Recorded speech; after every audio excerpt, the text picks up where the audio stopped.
Shalom peuple de Dieu, c'est le pasteur Isaac Mohindo Roniga au devant de vous. Je vais juste nous parler dans quelques minutes sur la puissance du pardon. Par définition, le pardon c'est quoi? Le pardon c'est une puissance qui libère. Pour que quelqu'un soit libre complètement dans sa vie, il a besoin du pardon. Voilà pourquoi que Christ, quand il est venu sur la terre, pour pardonner, pour sauver l'humanité, il est venu avec un message de pardon. Quiconque a crié à lui, il est devenu un enfant de Dieu. Nous étions pécheurs, mais avant qu'il nous libère, il a d'abord commencé par nous pardonner.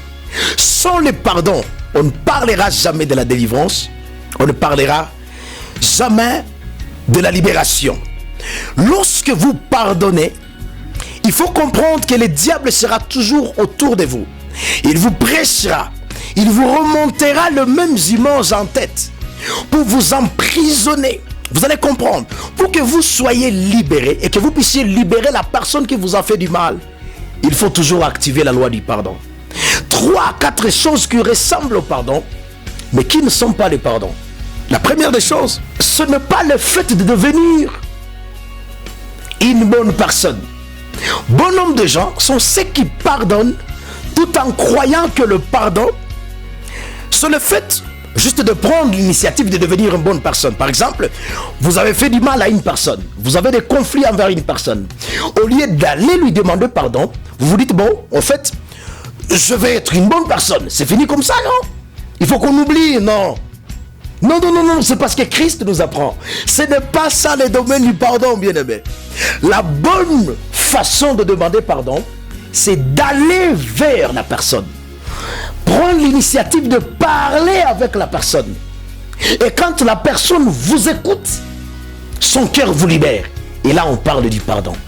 N'essayez pas de devenir une bonne personne tout en croyant que tu as demandé pardon. Ce genre de choses, nous le voyons beaucoup plus de fois dans des foyers. La Bible dit ceci, c'est à confesser de la bouche que l'on parvient au salut. Sans confession de la bouche, on ne parlera pas du pardon. Je répète, le pardon, ce n'est pas le fait de devenir une bonne personne. Deuxième des choses à comprendre par rapport au pardon, c'est que le pardon n'a pas de choix. Il n'y a pas de choix sur le domaine du pardon. Le pardon se donne en tout le temps. Il n'y a pas de catégorie de personnes qui sont dignes du pardon et d'autres qui ne sont pas dignes du pardon.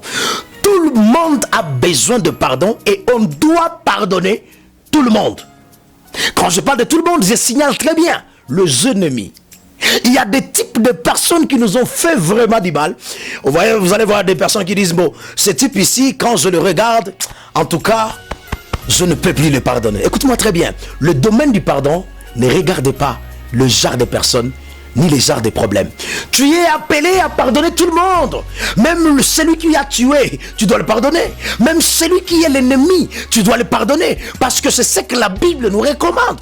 Actuellement, dans des églises, nous voyons plus de gens qui demandent pardon sur des fautes les plus petites.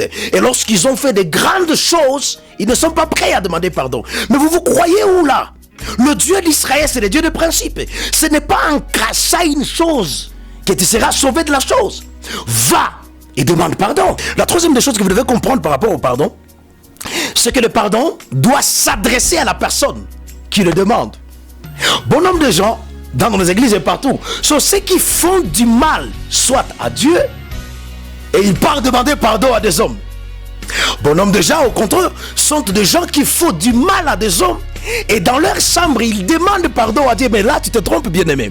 Lorsque tu as fait du mal à ton voisin, Dieu n'a que faire de ton pardon. Dieu n'a que faire de ta prière du pardon. Lorsque tu as brisé le cœur de quelqu'un, tu ne peux pas aller demander pardon à Dieu parce que Dieu n'était pas là. Tu dois aller demander pardon à ton prochain. Lorsque tu vas demander pardon à Dieu, Dieu n'a pas un cœur blessé. Celui qui détient les cœurs blessés, c'est ton voisin. Le type là que tu as blessé, aller vers la personne, demander pardon. Que Dieu te bénisse abondamment. Mais il y a une autre chose que vous devez comprendre par rapport au pardon. C'est que le pardon sort toujours du cœur. Ce n'est pas de l'hypocrisie, bien-aimé. Lorsque tu demandes pardon à une personne, essaye un peu de parler des choses qui viennent du cœur. J'ai vu une personne qui est venue, il dit bon voilà, je t'ai fait du mal et sinon ça va donner quoi? Et c'est quoi alors? Pardonne-moi. Bon, c'est fini comme ça, pardonne-moi. Hein? Vous croyez quoi? Hein?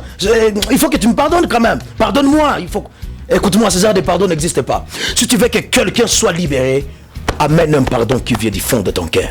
Lorsque le pardon vient du cœur, c'est le pardon qui est agréé vers Dieu, agréé aussi envers la personne que tu as fait du mal. Le problème peut guérir, mais les cicatrices restera toujours sans guérison. Je répète, tu peux demander pardon à une personne, il te comprendra, mais les cicatrices restera toujours. Dieu veut que ça reste pour quelques raisons. La première des choses, pour que la personne qui a reçu le pardon ne puisse pas oublier qu'un jour, il aura besoin de pardonner une autre personne parce que lui a été pardonné. Si lui m'a pardonné, alors je dois apprendre à pardonner. C'est ce qui est inclus dans la parole de Dieu. La Bible dit, pardonnez-nous nos fautes comme nous pardonnons à ceux qui nous ont offensés. La réalité la plus puissante, c'est que le pardon, c'est un esprit. Tu peux vouloir demander pardon, mais tu ne peux pas y arriver. Sans l'esprit de pardon en toi, tu n'y pourras pas. Sans Christ qui est le prince du pardon au-dedans de toi, tu n'y arriveras pas. Voilà pourquoi tu as besoin de la prière. Je te connais. Tu as des problèmes avec les gens. Tu cherches de tous les moyens pour le pardonner. Tu ne sais pas y arriver. Tu sais pourquoi? Parce que Christ, le Père du pardon, n'est pas en toi. Ma prière ce matin, c'est que tu reçoives Christ. Que l'esprit du pardon pénètre dans ton cœur.